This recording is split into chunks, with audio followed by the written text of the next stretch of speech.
Awit mga idol. Ubos yung gagamba natin.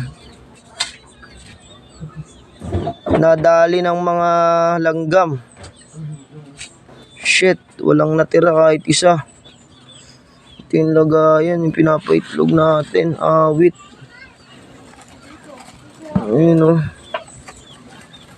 Dito yung isa, buti hindi siya nilanggam kasi malaki yung bahay niya. Tsaka may mga dahon.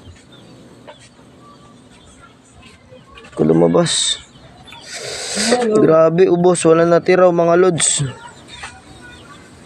Putik na yan. Grabe naman tong langgam na to. Ubos, pati yung tala. Patay lahat. Nakalimutan ko tanggalin yung pagkain kagabi. Shit. Pinakain ko kasi sila kahapon. Nakalimutan ko. Shit, bad trip. Yun na, bad trip talaga.